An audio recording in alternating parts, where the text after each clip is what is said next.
Rolling. How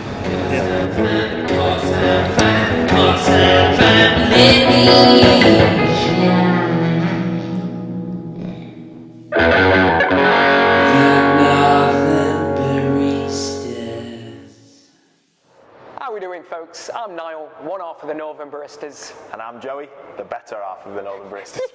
Saying that. Guys, firstly, I just wanted to say a massive thank you for joining us on the start of this coffee journey. We basically set this channel up to bring coffee basics to the everyday person. Starting with today, it's going to be all about the espresso. Episode 2, milk texturizing, and of course, episode 3, the cherry on the top, the latte art. Yeah, and we'll have some videos on filter coffee after that, guys, and then a lot more exciting content to come after that as well. And I just want to second what Niall said. Really appreciate you all joining us, and I think we just wanted to share our bit of knowledge we've got on coffee and our passion for the industry and coffee in general. So we're just going to strip it back, keep it simple, and hopefully enjoy it.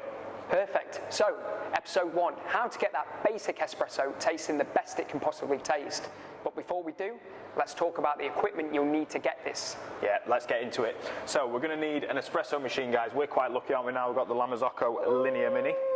Guys, I will link all the equipment in this video below, plus any other equipment with various prices. Yeah, you don't have to spend a fortune, guys. There's all sorts online. You don't have to spend a fortune at all. As long as it's got a group head and a group handle, very important, or portafilter, very important when we come to extract espresso. Niall, we're going to need some coffee. We are indeed, and guys, it's so important you use freshly ground coffee every single time you brew up, and in order to do so, you're going to have to get yourself a grinder.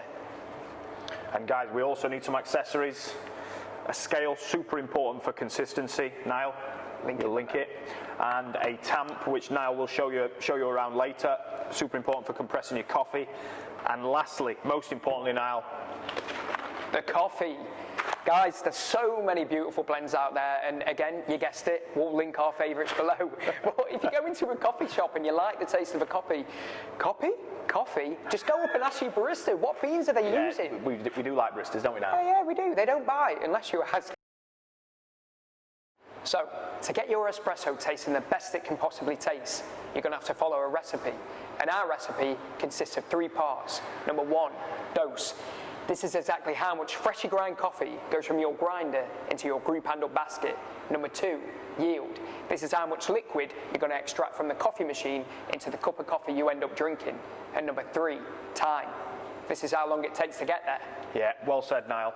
And we're going to go through each stage of this strict recipe, guys, super clearly and super methodically. Starting with number 1, dose. Dose.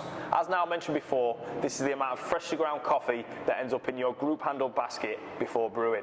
For this recipe, guys, we're going to be using 18 grams of freshly ground coffee. So Niall, just grab your portafilter basket for me. And once this is done, guys, we're going to be rinsing our old coffee grinds from our group handle. Make sure you're doing this. And then as you can see, Niall's going to be giving his portafilter basket a real good clean.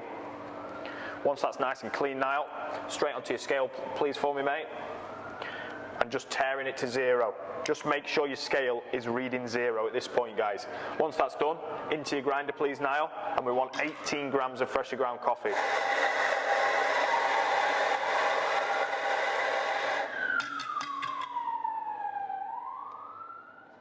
Beautiful, and just take a little bit out. Listen, don't worry, guys, if it's 0.2 of a gram, 17.8 or 18.2, not a problem at all. You'll still get a delicious espresso, but get it to 18 if you can. So we've got 18 grams currently sat there on the scale, but I'm sure there's some people at home thinking, why are we even weighing the shot? Why is there 18 grams on there? Why can't you just put your group handle into your grinder, get your coffee, put it in the machine, Bob's a good one? Yeah, good question, Niall, and I think it's a very important one. The reason we use measurements and grams, we've been talking a lot about recipes throughout the video, and it's super important for one reason: consistency of flavour. So please, for now, use your 18 grams for this phase of the video.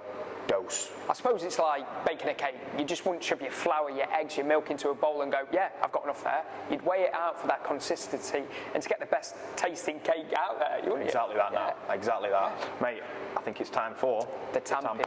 Beautiful. Now, guys, again, we're going to make it as simple as possible. Here, we're just going to tamp the coffee down and compress the coffee in the basket. And just make sure you give it a good firm tamp from your shoulder, guys, and just a nice 90-degree turn like you can see Niall doing there. And that looks spot on, Niall. Cheers, Joey. That is pretty perfect. Yeah, mate, and that is dose. That's stage one done. You've got your 18 grams in your basket and you've given it a nice firm tamp. We're now ready for stage two. Yield. So, yield. Like I mentioned at the start, this is how much liquid we're looking to extract from a coffee machine into the cup of coffee you drink. But, of course, it's not that simple. But me and Joey are going to try and make it that simple. So you've got 18 grams of dough sat in the basket. We want to yield 36 grams out of the coffee machine because we want to work on a 1:2 basic ratio. So Joey, why don't you grab your cup, your scale, put it on the coffee machine for me. Just turn that on, mate. Beautiful. Now grab your group handle. Yeah. Guys, just before Joey puts it on, remember to cut the coffee off at about 33, 34 grams because it will drip after. So if you carefully put it in, we don't want to disrupt the grinds at this point. Beautiful. Now place your cup under. I'm just turning that to 0 now. That's reading 0. Very important that that's reading 0, guys. And I'm turning that on now. Beautiful.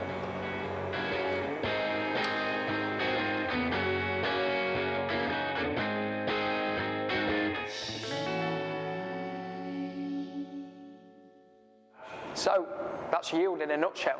We've gone from 18 grams of coffee in the basket to 36 grams of coffee in the cup, almost ready to drink. Dose, yield, done.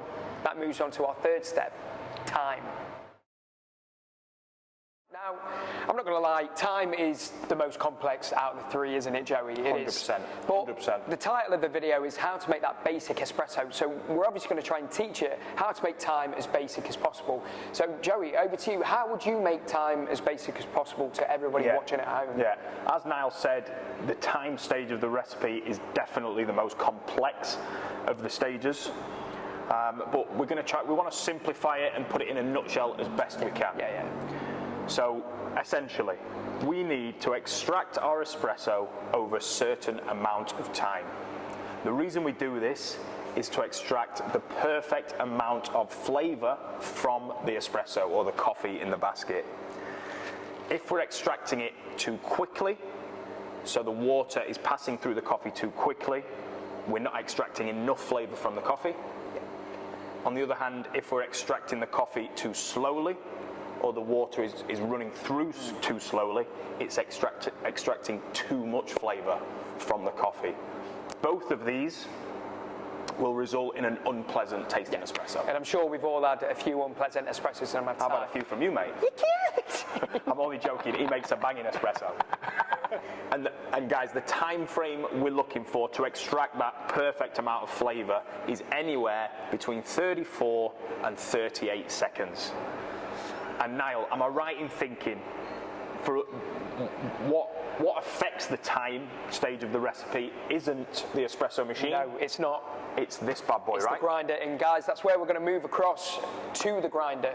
Now, as Joey mentioned, if we're under extracting the coffee, it means your coffee fundamentally is too coarse, so the particles are too big, and that's where we're going to have to adjust the grind. And guys, we're going to move it anti-clockwise and make it fine. Obviously, your grinders may adjust, some might be clockwise, some might be anti-clockwise, but in this case, ours is anti-clockwise. We're just going to look for a small movement because a little pro tip, small movements make big adjustments. And vice versa, if the coffee's running too slow, it means the particles are too small and your coffee is too fine. So you're going to have to coarse it up and move it clockwise. Again, remember, I say this again, small movements make big adjustments. And that's time in a nutshell. Guys, we are going to get a grind control video out very, very soon, aren't we? A lot more in depth. Because you can talk a long, long time. We can, yeah. I mean, you can't shut him up, but yeah. So guys, that is it. That wraps it up. We've had dose, yield, and time. And that is the recipe for a delicious tasting espresso. Hopefully you've enjoyed it, guys. See you next week. Beautiful. Guys, remember to like, subscribe, and obviously turn on your bell notifications. We've got weekly content coming your way. And next up, milk. Texturizing. Shine a light.